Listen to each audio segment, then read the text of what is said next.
Gabe. All right, Gabe. All right. Where are we going? Ready? All right, I'm ready. Go. And go.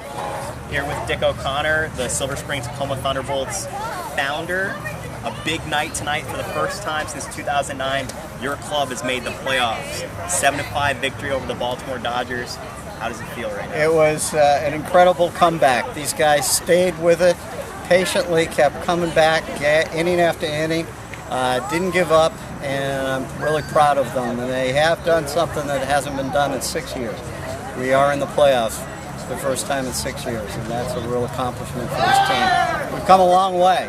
It's been a tough 5 years, but I really commend the coaching staff, and I also commend our board, who has worked diligently to try to recruit some of the best players in the country, and I think we've got some of them. Well, you go back to when you bought the team in 2000, 15 years ago. Can you take us back to that moment, your early involvement with this club, your envisionment of the project, and how that all started? Well, the initial purchase of the club came about by a fluke. This team from Southern Maryland was up for sale, and I just happened to be in the right place at the right time, not knowing that it was going to take $30,000 to get this team up and running. So I actually made a couple of phone calls, and we were able to raise the $30,000 in about three weeks and got the team operational. That first year, I have fond memories of that team. We went 2-38, but they were the most dedicated workers that I've ever experienced until this group. This group reminds me of that group from 2000. These guys are hardworking. They're here 3:30 in the afternoon, 3.5 hours before game time, working in the cages, working out on the field. They just really are a dedicated bunch, and they've shown it tonight because that dedication came through. How does it feel being, when you live in the area? We play in Silver Spring. It's the Silver Spring-Takoma Thunderbolts. Right. You live in Takoma Park. The connection with the community is such a huge part of this league and this team, and you've fostered a home for not only players to come to play, but families, host families, and kids to come and watch their heroes and participate with their heroes in camps. Yeah. Describe the general community feel and how everyone, these longtime followers, have been able to come back, and they come tonight to see a big moment a long time coming. Right. Well, that was one of our goals, is to establish a community-based team.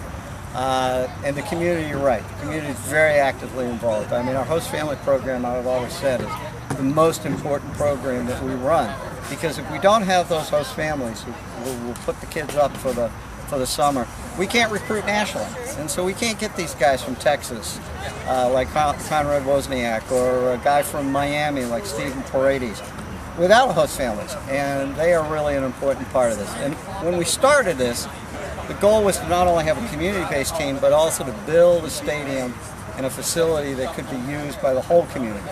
And that's what we've done. I mean, we raised $800,000 to build this stadium here.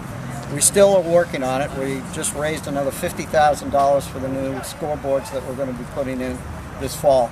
And really, our whole goal has been to develop this program not just for the Thunderbolts, but also for Blair High School, for the 17 leagues, community-based leagues who play at Blair High School throughout the summer, fall, and spring.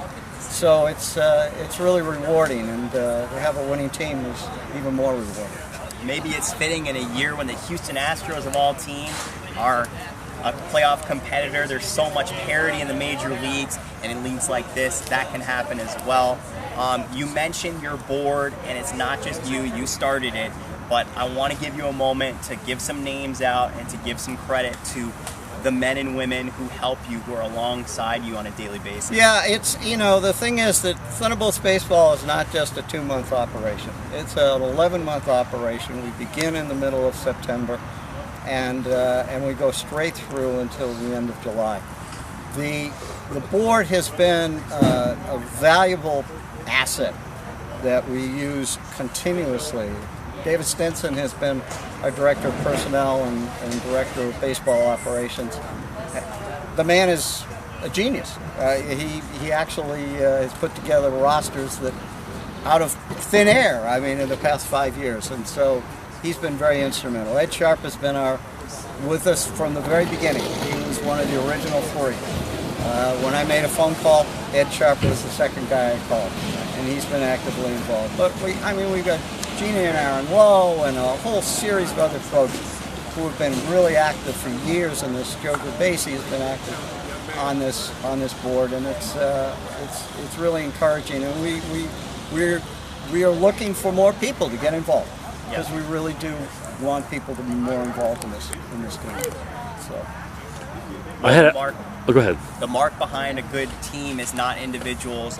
It's a good team is often referred to as a family. And that's really what not only this team, but the culture around this team has always been win or lose. So we want to thank you for providing that foundation for us. Well, I thank you, and that's one of the things that we always encourage. I'll tell these guys at the end of the season, whenever that is, we are family, and they are now a member of this family for as long as they got it. And we get guys walking in here all the time who are family from the past 15, 16 years.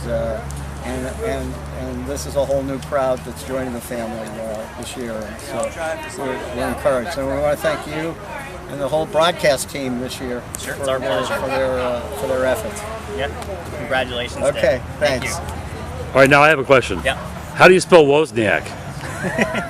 Wozniak.